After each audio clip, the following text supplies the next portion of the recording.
Está na hora do Café Missioneiro, até às 14h. Acompanhe a sua revista diária da Novos Horizontes com o jornalista e comunicador Fábio Della Rui.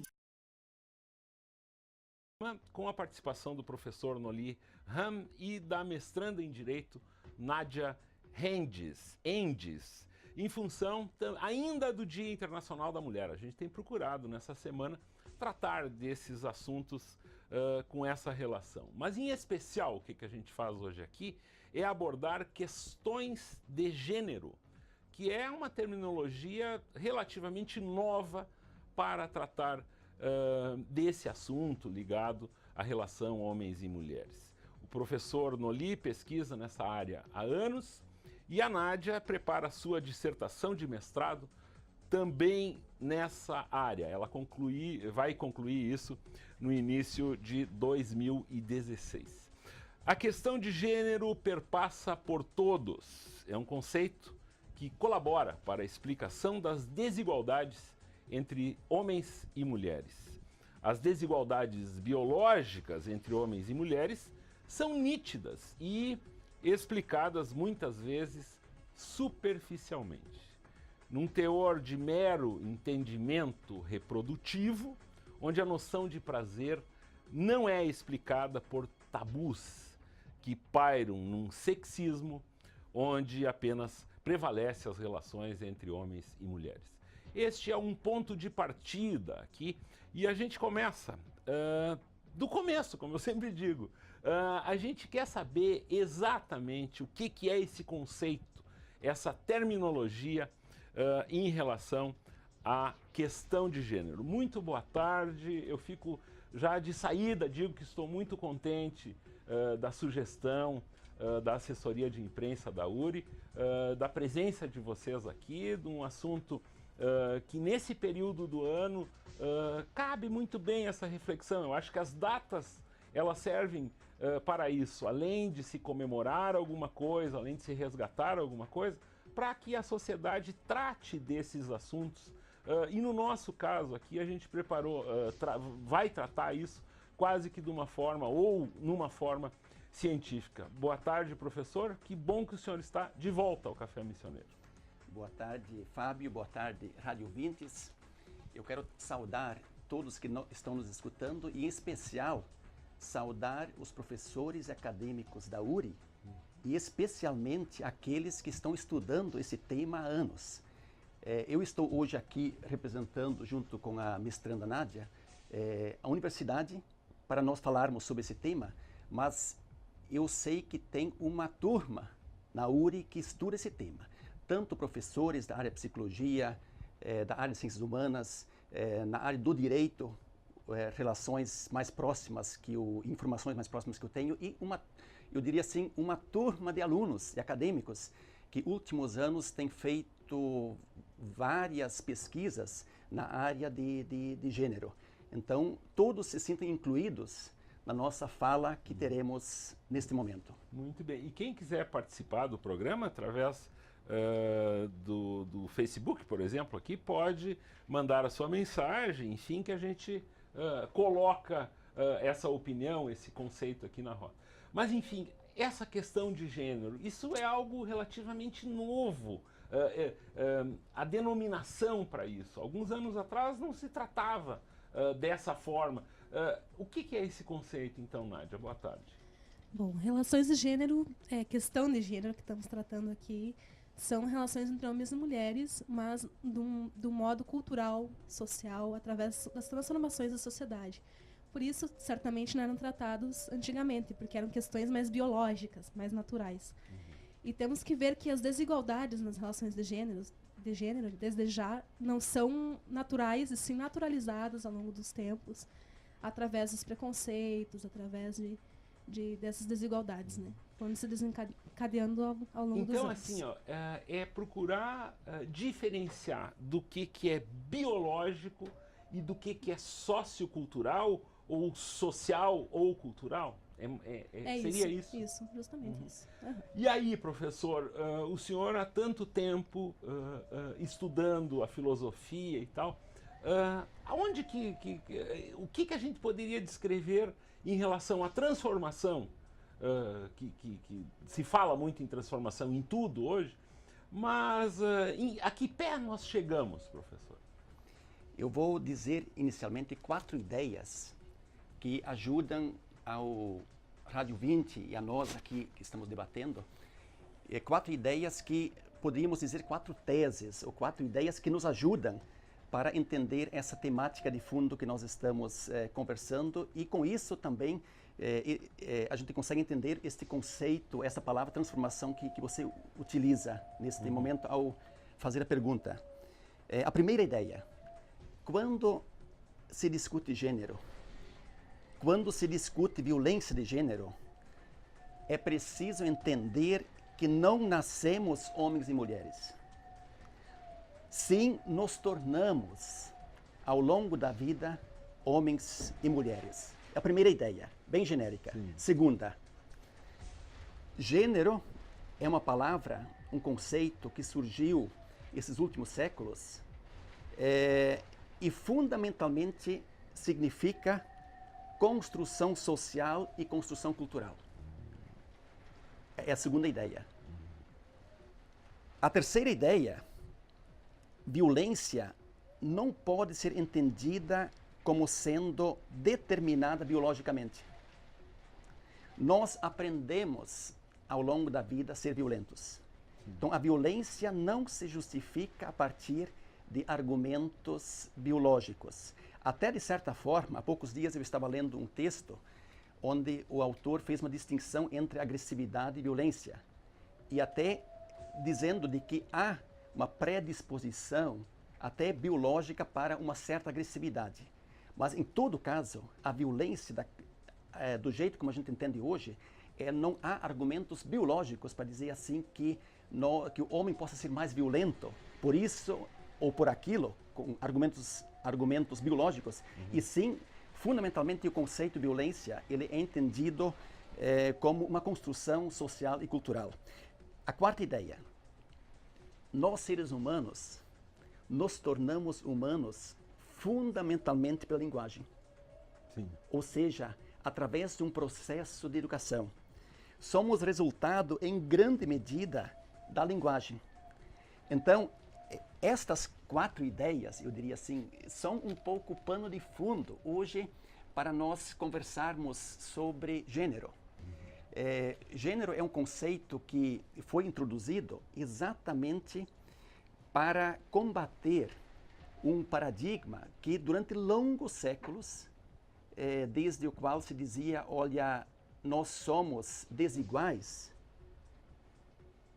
por isso, por aquilo.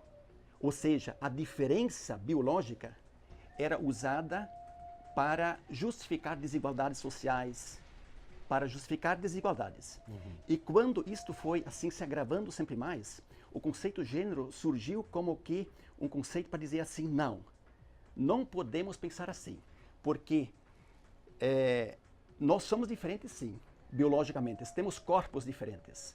A mulher tem um corpo, o homem tem outro corpo, mas esta diferença corporal, de formas corporais, não podem ser usados para justificar violências ou desigualdades. E aí o conceito gênero, ele surge exatamente para mostrar de que o jeito como se diz que o homem deve ser, o jeito como se diz que a mulher deve ser, isto é gênero. Então o gênero é construído assim de muitas formas. Dando um exemplo muito simples para a gente começar a entender este tema, esta palavra.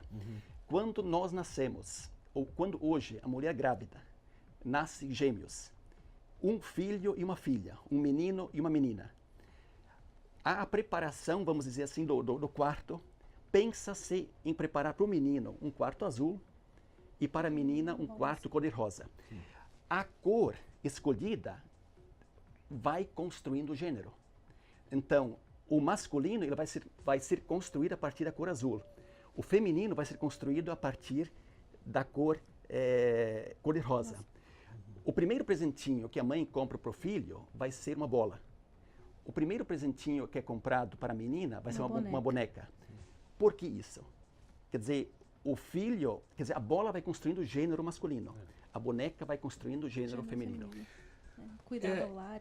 É uma espécie de determinação que cada cultura faz para as atribuições dos papéis sociais do homem ou da mulher.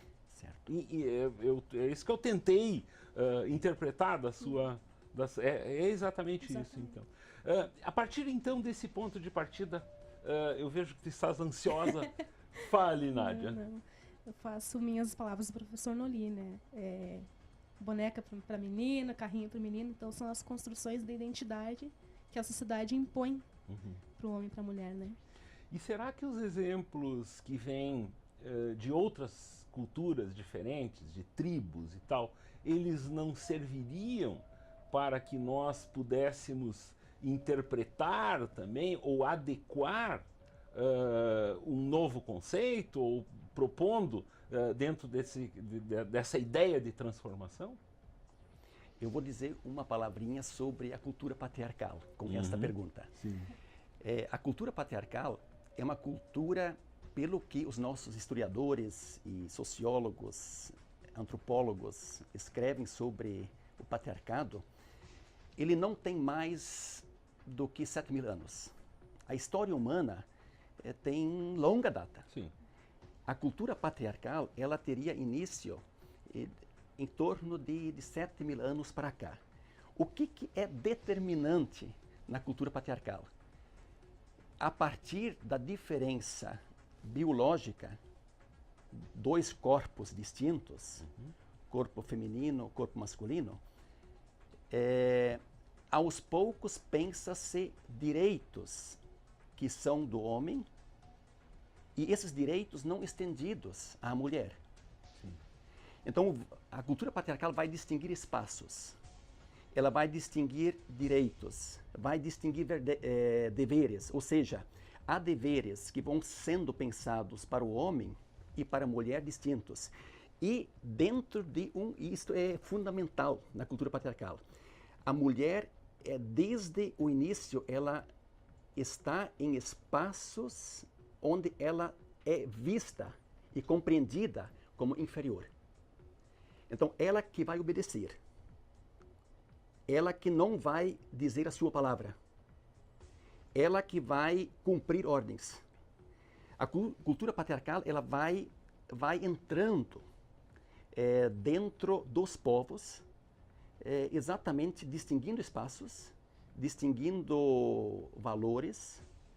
Os valores das mulheres vão ser pensados, e isso é um outro elemento importante. Tem um livro escrito por um francês, o título é A Dominação Masculina, onde ele, assim com muita clareza, ele explica como a identidade, conceito usado pela Nádia, a identidade feminina, ela é pensada pelo homem. Então, ela não se pensa, ela não cria, ela não fabrica a sua identidade. Sozinha, né? É pensada pelo homem, fabricada pelo homem. Essa expressão, pensada pelo homem, fabricada pelo homem, criada, uma identidade criada pelo homem, e numa relação sempre vista de certa forma inferior. E um outro dado, acho isso que... pela truculência, pela violência, enfim. Pois é, quando a gente estuda a origem, o que propiciou, quer dizer, quando os seres humanos começaram a pensar ser mulher é assim, ser homem é assim, os direitos do homem são estes, os direitos e os deveres das mulheres são estes e estas, né? Quando que começou? Tem diferentes teorias, mas eu acho que uma teoria, uma explicação assim bastante aceitável, e assim até existe um certo consenso, com a divisão dos trabalhos. Quer dizer, quando se pensou trabalhos exclusivamente para homens e outros trabalhos exclusivamente para mulheres. Trabalho doméstico também, né? Os primeiros trabalhos das mulheres foram professoras, enfermeiras, né? Geralmente nessa área da educação, da saúde, pelo cuidado com o lar, com cuidado com os filhos. A partir do momento que ela saiu de casa. Isso, para o mundo público, para o mundo do trabalho. E até hoje, que nem estava comentando antes, o trabalho doméstico. das mulheres que é invisível hoje em dia, praticamente. Eu quero né? chegar agora sim para a gente até pode retomar essa questão, eu só queria tentar ilustrar da minha insistência com a questão da transformação, porque, por exemplo, quem nos ouve aqui está entendendo na evolução do nosso diálogo de que a gente está contando, vamos dizer, uma história, um caminho, a evolução até chegarmos até aqui. Ontem, professor, eu apresentei aqui um dado que me surpreendeu no domingo, a partir de um novo instituto que foi criado no país, o Data Favela, que reúne dados de 10 milhões de brasileiros que habitam as favelas. É uma população maior que a população do nosso estado. Enfim, um dado muito claro é que 50% das famílias são, de uma forma ou de outra, matriarcados, né? Ou controlados por mulheres, enfim. Por outro lado, a gente também vê no nosso país mulheres que trabalham, mulheres que sustentam famílias inteiras, com o homem muitas vezes em casa, e que, embora a mulher sustente, ela apanha do marido, e as leis do patriarcado ainda estão lá. Só que, num sentido prático, não que o dinheiro controle tudo, mas quem mantenha aquela existência daquelas pessoas, a subsistência daquelas pessoas, é a mulher. Eu queria que vocês fizessem uma breve análise, enfim, que observassem essa questão no sentido, a partir do que a gente veio contando até agora, mas e esse quadro que está aí? Tem várias questões que poderiam ser conversadas e ditas neste momento. Olhando a realidade humana, hoje, a situação bem atual, nós vemos muitos avanços comparado este nosso período histórico com períodos históricos anteriores que os seres humanos viveram. No entanto, ao mesmo tempo em que nós podemos dizer que temos muitos avanços, nós também temos, eu não diria recuos, mas permanências. Porque a violência, ela permaneceu. E em que sentido avanços? Em primeiro lugar, querendo ou não, quem estudou um pouco história da filosofia, a história das ideias que os seres humanos foram criando ao longo da história, uma grande ruptura para avanços aconteceu no século XV, XVI, XVII, XVIII, do ponto de vista antropológico, a gente diz assim, que o ser humano foi descoberto como indivíduo. E essa grande descoberta fez com que se lutasse por direitos individuais. Até então, a parte, ela só existia quando estava integrada no todo. Até o final da Idade Média, nós temos esta compreensão. Agora, com a ruptura do século XVI, XVII, XVIII, a parte vai dizendo assim, pela construção filosófica e construção das ideias, a parte vai dizer assim, olha, eu sou mais importante do que o todo. Ou eu também sou importante. Então, aos poucos, cada pessoa está sendo reconhecida como indivíduo. E com isso, vão se criando direitos individuais. E esse processo que ali iniciou, inicialmente direitos individuais reconhecidos só a homens, e homens que normalmente tinham grandes propriedades, homens que eram heterossexuais, e as mulheres não tinham acesso a esses direitos no início. Aos poucos, com muita luta, e aqui um destaque especial ao movimento feminista, que começou lá no século XVII, XVIII na Europa, assim, com muita produção, e está produzindo muito. As mulheres, aos poucos, estão reconhecendo direitos que historicamente eram só dos homens, e nesse sentido nós avançamos. Hoje nós temos muitos avanços, dá para dizer, exatamente porque há um reconhecimento de direitos individuais às mulheres. Mas, por outro lado, a cultura patriarcal que eu falei antes, ela se incorporou, ela se encarnou, ela não saiu da história, ela se refez de muitas formas. Então, muitos elementos culturais permanecem na atualidade e que se mostram em diferentes faces, diferentes facetas, espaços ainda diferentes, mesmo que o privado e o público, aos poucos, temos temas, por exemplo, o tema da violência, ele se torna um tema que não tem mais espaço privado para violência. O Estado entra em qualquer espaço privado. Então, nós temos alguns avanços. No entanto, temos permanências. Tu quer comentar? A minha contribuição sobre o movimento feminista, né? No Brasil, principalmente, na Europa, ele já vem de longa data, principalmente França, Estados Unidos. E no Brasil veio de uma forma bastante tímida, né? Na década de 70, e a gente não teve um avanço tão grande do feminismo, né? Ele continua até hoje produzindo efeitos ótimos em termos de direitos para as mulheres, direitos humanos das mulheres, as conquistas que nós tivemos através da Constituição de 88 e através das políticas públicas, né? Como é o caso do Bolsa Família e tantas outras. A conquista do feminismo no Brasil levou tempo justamente por causa da ditadura militar, né? Então, as reuniões das mulheres eram mais fechadas, eram grupos pequenos, eram intelectuais que foram exiladas para esses países, por exemplo, França, Estados Unidos. Né? Então, esse dado histórico que eu gostaria de trazer. Né? Muito Mas bem. O feminismo foi muito importante, sim. A gente retoma em seguida esse assunto com a participação do professor Noli Ham e da mestranda em Direito Nádia Endes. Em seguida, estaremos de volta. A melhor rádio do seu rádio.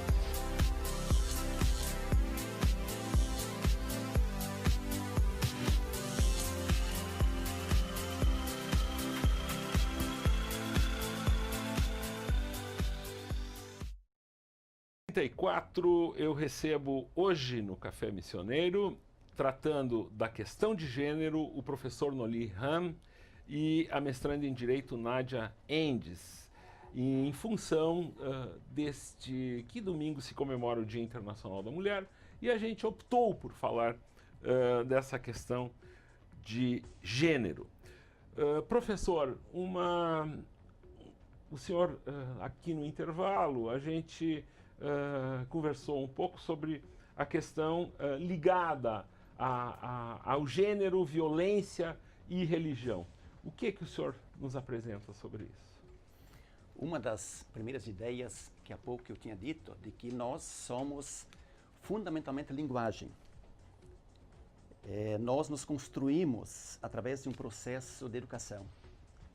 Somos frutos de linguagem. No princípio era o verbo. Sim. É uma frase dita e escrita há milênios de anos, dentro de uma compreensão de que nós nos produzimos pela linguagem. O discurso religioso, ou seja, o que as igrejas inventaram ao longo da história, em termos de palavra, é linguagem. Em termos de imagens, é linguagem. O discurso religioso ajudou a formar o homem e a mulher.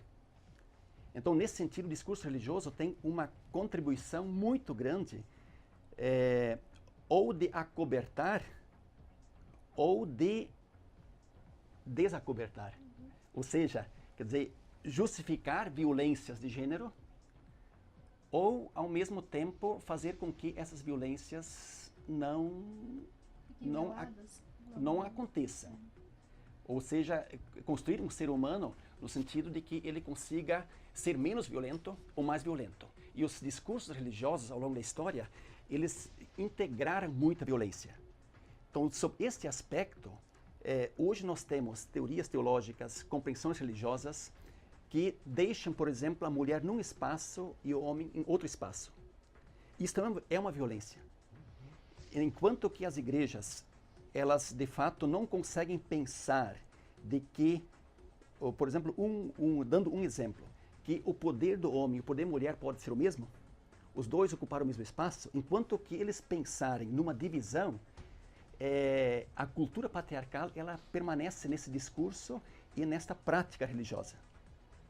Então, sob este aspecto, as religiões elas ajudam a fazer com que esta cultura patriarcal, que divide espaços, que diz que o homem possa ter mais direitos do que a mulher, o discurso religioso ou as religiões podem ajudar a reproduzir. Como também nós já estamos enxergando alguns pequenos avanços. Mas as igrejas históricas têm muito a correr atrás para deixar resquícios dessa cultura patriarcal que faz parte de centenas e milênios de anos. Nádia? A dominação pública do homem e a privada da mulher, né? O homem para o mercado de trabalho, o homem tem mais direitos, a mulher tem que ficar em casa cuidando dos filhos. E por que não ter parceria entre homens e mulheres, né? O meu estudo foi histórico, tem elementos históricos, o estudo que eu fiz na minha monografia, e vou dar continuidade agora na dissertação, sobre os elementos históricos da história das mulheres, que há tantos anos foi renegada pelos homens. E mostra que existe uma autora chamada Riane Eisler, O Cálice e a Espada, é o livro da Riane Eisler, e ela trata muito bem a questão da evolução histórica, em que nos períodos neolítico, paleolítico, da pedra, bem assim dizer, as mulheres e os homens tinham relações iguais, de parceria, um ajudava o outro, existia divisão de trabalhos, a agricultura foi muito difundida pelas mulheres, e os homens ajudavam também na criação dos filhos, né? E por que não hoje em dia pensar nisso, né? Em pleno século XXI a gente ainda vê desigualdades, né? O patriarcado está enraizado, e acredito muito que as religiões podem contribuir para isso também, né? Para que haja mais igualdade entre os gêneros. Nesse sentido, o Luft vai buscar aqui na minha tela, no apoio aqui do meu notebook, uma postagem feita na manhã de hoje no nosso site aqui, com o título "Jovens da Igreja Universal marcham e se dizem prontos para a batalha num culto". Inclusive, quem nos assiste na Novos Horizontes pode ver, ó, o vídeo que foi postado, ele foi deletado do YouTube. Eu explico mais ou menos essa história aqui para quem não sabe. Nas últimas 48 horas, diversos vídeos foram compartilhados e curtidos, enfim, gerou uma grande polêmica na internet. Grupos de pessoas, de jovens, vestindo uniformes pretos e verdes, que entravam marchando numa sala cheia de espectadores. Eles batiam continência, gritavam palavras de ordem, e a coisa começava como algo muito tranquilo, dentro de um culto, e se transformava em algo assustador. Esses vídeos, até amanhã de hoje, estavam disponíveis. Eles devem estar por aí, porque enquanto se deleta um, se posta outro, né? Enfim, de uma relação de está se criando na América Latina, Argentina, Colômbia e Brasil, nos estados, nos países onde a igreja possui congregações, grupos esses de exércitos dentro das igrejas. Os comentários dos especialistas, enfim, das pessoas que se preocuparam com isso, fazem referência que o fundamentalismo cristão no país tem ameaçado as liberdades individuais. Por exemplo, um dos casos é a diversidade sexual e as manifestações culturais que não sejam religiosas, as manifestações laicas.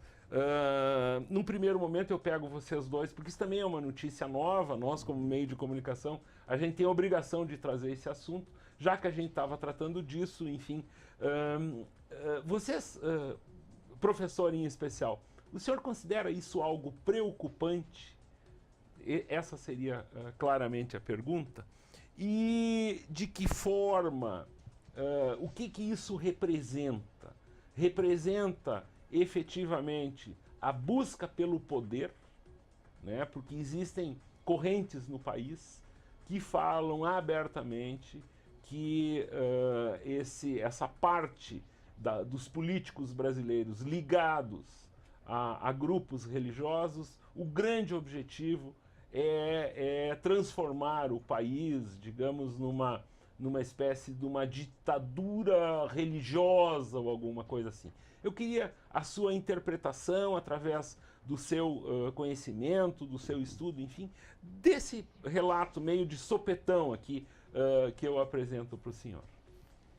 Eu até agradeço essa pergunta, porque eu acho que temos nós universitários, nós acadêmicos, muito a conversar e até especialmente, eu diria assim, a partir do direito. Sim. Muitas reflexões que são feitas na área jurídica e, junto com isso, também toda a reflexão feita em nível dos movimentos sociais. Nós precisamos lutar muito no Brasil para nós continuarmos num avanço da democracia e assegurar o Estado laico. Eu que também sou professor de teologia, eu não entendo de que alguma confissão religiosa deva tomar um Estado em qualquer Estado. O grande avanço, falando de avanço e permanências, o grande avanço que nós tivemos aqui no Brasil foi a construção de um Estado democrático. E nós precisamos lutar para que essa democracia continue e, ao mesmo tempo, assegurar um Estado laico, como a nossa Constituição prevê. E, em nível de movimentos sociais, movimentos de igrejas, movimentos de diferentes organizações populares, academias, nós combatermos teoricamente fundamentalismos. Eu acho que não é possível quem pensa seriamente, quem estuda profundamente, ser adepto de qualquer fundamentalismo, seja político, seja religioso. E sobre este aspecto, acho que a minha visão seria esta. Tem outro dado rápido que eu incluiria aqui, tudo que as igrejas fazem, as igrejas mais de tradição, como também as igrejas mais recentes, ligando isso à relação de gênero, eu acho que nós temos que ter um cuidado muito grande aos conteúdos que são passados e perpassados pelas nossas igrejas. Antes eu chamava a atenção mais às igrejas da tradição, no sentido de que elas incorporaram muitos elementos patriarcais e tem que superá-las. Também as igrejas mais recentes, elas estão dentro de um patriarcado. Então, o discurso religioso, ele perpassa muito esta compreensão de fundo de que a mulher é inferior ao homem. E leem a Bíblia assim. Porque a Bíblia também foi escrita numa cultura patriarcal. E temos elementos patriarcais, muitos elementos, muitos versículos, muitos capítulos, muitos textos bíblicos que são de uma cultura patriarcal. Elas não podem ser lidas, essas ideias, ou esses textos não podem ser lidos, interpretados dentro da ótica como foi compreendido na época. Não podemos fazer leitura ao pé da letra, em outras palavras. Nádia. Contribuição também dos meus estudos a respeito de Jesus, né? Jesus, para a época que ele viveu, ele deu valor às mulheres, às crianças, aos pobres, aos oprimidos da sociedade, daquele momento histórico, né? Então, essa contribuição que eu tenho para dar com a Muito bem, a gente vai a um breve intervalo aqui e retorna para finalizar o nosso bate-papo desta quarta-feira. A melhor rádio do seu rádio.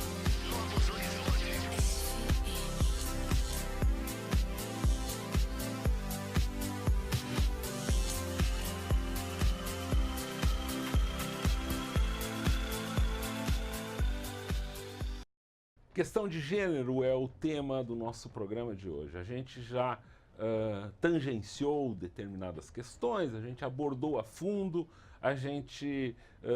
foram contadas histórias, pois o que fica para mim é que a gente não pode transformar diferença em desigualdade. Os homens e as mulheres nascem diferente biologicamente, mas as funções e os papéis também podem ser interpretados de formas diferentes. A gente tem que, na verdade, se respeitar muito mais.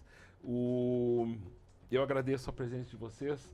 Nádia, enfim, a gente não entrou a fundo no teu estudo, mas que mensagem tu quer deixar para a gente aqui?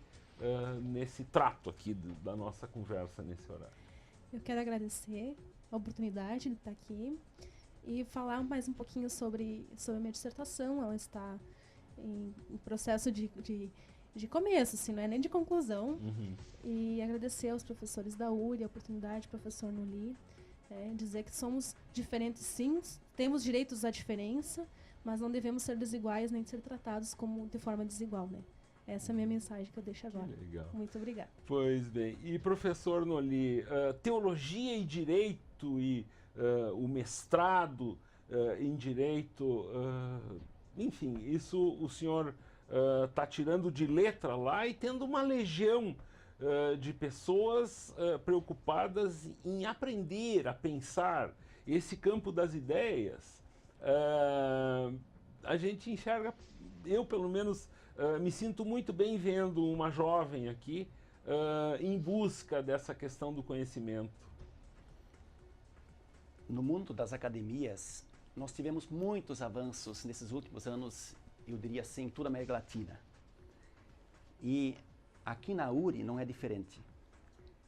O grande paradigma moderno, ele foi profundamente questionado esses últimos séculos, últimos anos, e hoje nossos professores, e ali uma consideração muito grande pelo corpo de doutores, de mestres, no direito, onde eu também estou integrado como professor, há de fato uma compreensão de que se faz ciência, que se constrói conhecimentos, interligando saberes os mais diferentes. E nesse sentido, eu acho que nós, professores, acadêmicos, mestrandos, nós saímos com uma cabeça para pensar muitas coisas e interligar muitas coisas. Isto é uma das grandes novidades da ciência contemporânea e é difícil fazer isto. E eu, por exemplo, trabalho na disciplina que se chama Direito, Cultura e Religião, onde são 3 grandes áreas: estudos culturais, estudos da religião e teologia e ciência jurídica. E você intercepta, interconecta, acha conexões, interfaces entre essas 3 grandes áreas. E eu estou aprendendo a fazer isso junto com os meus colegas professores e diria assim, se eu estou fazendo isto, é porque há na coordenação do mestrado, na coordenação do curso, o corpo de professores que pensam assim, que lutam para que este conhecimento seja construído dessa forma. Mas isto, digo de novo, não é apenas aqui na nossa URI. Eu acho que é uma corrente de pensamento que hoje na América Latina está assim avançando. E por isso nós não estamos atrás, eu diria assim, da ciência. E pelo contrário, estamos avançando. E me alegra muito os mestrandos e as mestrandas que estão estudando esses temas. Hoje nós temos na URI já em torno de 10 a 15 dissertações de mestrado, onde o tema gênero ele foi conectado, ou como tema central, ou um tema interface. Né? E isso, eu diria assim, é um dos grandes avanços hoje. Nós estamos começando a pensar temas importantes para a mudança da sociedade, mesmo o que deve ser uma mudança cultural. Nós não podemos ter apenas ideias na cabeça, mas ideias vividas. Isto é cultura. E ali está o termo que você usava antes da transformação. Nós não nos transformamos humanamente se a gente só estuda e tem ideias. Nós nos transformamos quando essas ideias viram valores, que a gente consegue viver essas ideias. E eu acho que isto está acontecendo. Nós, homens, estamos hoje sendo homens diferentes do que há 50 anos atrás. Acho que sim, há um avanço. No entanto, há permanências, como também muitas mulheres não são mais as mulheres submissas de há 50 anos. Então, há ideias, produção de ideias, mas ao mesmo tempo uma internalização de valores que faz com que as práticas mudem. Muito bem. O professor Noli Ham esteve conosco e a mestranda Nádia Endes. Eu fico muito satisfeito por conduzir este programa que traz pessoas como vocês dois que estiveram aqui, tratando de oxigenar a mente das pessoas nesse horário, que não precisam estar ouvindo sobre violências, a gente tratou da questão da violência aqui também, mas que não precisam ficar com esse cotidiano de notícias tão entristecedoras que fazem parte do cotidiano do jornalismo. E o programa, para quem quer assistir esse programa, às 8 da noite na NHTV, você assiste com calma o Café Missioneiro do dia, sempre a reprise às 20 horas. E eu retorno amanhã com uma agenda cheia. Temos 3 assuntos amanhã. Internet, cursos preparatórios e estarão aqui a responsável pelo novo grupo de soberanas da FENAMILHO. Tudo isso num programa só, amanhã, quinta-feira. Muito boa tarde, 3 minutos para as 2. O Matheus Rasta está ali no comando já do 104.7 e na NHTV já são videoclipes ou ainda estamos nas reprises? Videoclipes novos, antigos e selecionados. Muito boa tarde e até amanhã.